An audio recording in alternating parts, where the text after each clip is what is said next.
अस्सलाम वालेकुम, welcome back to my YouTube channel. मैं होम्योपैथिक डॉक्टर हबीबा अख्तर। आप सबका वेलकम मेरे यूट्यूब चैनल पे। ये सेकंड पार्ट है डिप्रेशन का, यानी डिप्रेशन की जो फर्स्ट वीडियो मैंने बनाई थी जिसमें मैंने आपको बताया था डिप्रेशन क्या है और इसके क्या साइन एंड सिम्टम्स होते हैं। तो अगर आपने अब तक वो नहीं देखी है जल्दी से जाके वो देख लें और फिर इस वीडियो पर आएँ। इसमें मैं आपको कॉजेज़ बताने लगी हूँ, इसके क्या क्या कॉजेज़ होते हैं। डिप्रेशन के बेसिकली 5 कॉजेज़ होते हैं जिसमें सबसे पहला जो कॉज़ है वो है जेनेटिक, यानी अगर आपके अम्मी अब्बू नाना नानी दादा दादी किसी को अगर रहा है डिप्रेशन तो हो सकता है वो जेनेटिकली आप में ट्रांसफ़र हो जाए। इसके अलावा हो सकता है अगर आप ट्विंस हैं तो अगर आप यानी ट्विंस में से एक को डिप्रेशन है तो 70 to 75% चांसेस हैं कि आप भी डिप्रेशन का शिकार हो सकते हैं। तो ये बात तो हो गई जेनेटिक्स में। अब हम बात करते हैं एक और कॉज की जो है बायोलॉजिकल कॉज। बायोलॉजिकल कॉज में सबसे पहली जो चीज़ आती है वो आता है यानी जो हमारे दिमाग के केमिकल्स होते हैं, अगर उनमें कमी या ज़्यादती हो जाए जिसकी वजह से आपको डिप्रेशन हो सकता है। कुछ और फर्दर कॉजेज़ हैं जैसे कि मेनोपॉज़ल कॉज़ है। मेनोपॉज़ हार्मोन्स की वजह से होता है क्योंकि हमारी बॉडी के हार्मोन्स जो होते हैं वो तब्दील हो रहे होते हैं, बदल रहे होते हैं और कुछ हार्मोन्स बनना बंद हो जाते हैं जिसकी वजह से आपको डिप्रेशन हो सकता है। इसके अलावा एक और हार्मोन है थायराइड हार्मोन।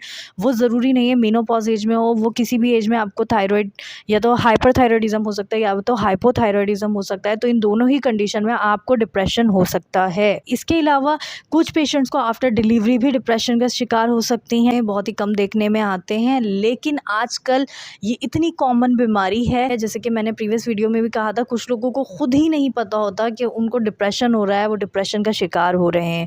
अब हम बात करते हैं इसके थर्ड फैक्टर की। थर्ड जो फैक्टर है वो या थर्ड कॉज जो है वो है सोशल किस तरीके से क्योंकि आजकल बहुत जदीद दौर है, लोग मोबाइल्स पे एक दूसरे से बहुत ज़्यादा अटैच्ड हैं, मोबाइल से एक दूसरे से बात कर लेते हैं। तो अगर यानी ये हमारे पास ये सहूलत जो मौजूद है, बाज़ दफ़ा ये हमें डिप्रेशन की तरफ ले जाती है। अगर आप उनकी बात नहीं हो पा रही सोशली, आप उससे आपका इंटरेक्शन उनसे ख़त्म हो गया है जिसकी वजह से आपको डिप्रेशन हो सकता है। यंग जनरेशन में मोस्टली डिप्रेशन की वजह यही है।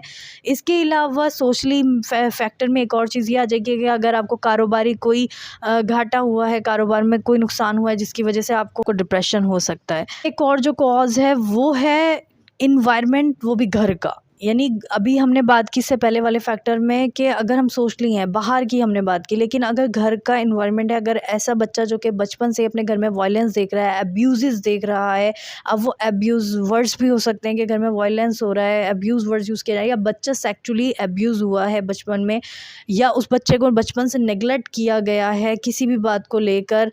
अगर वो पढ़ाई में अच्छा नहीं है या दूसरा कोई बच्चा पढ़ाई में अच्छा है तो उसको अप्रिसिएशन मिली हो और उसको जो पढ़ाई में अच्छा नहीं है और उसको नेगलेक्ट किया गया है जिसकी वजह से आगे जाकर वो डिप्रेशन का शिकार हो सकता है। इन बातों का हमें बहुत ज़्यादा ख्याल रखना चाहिए।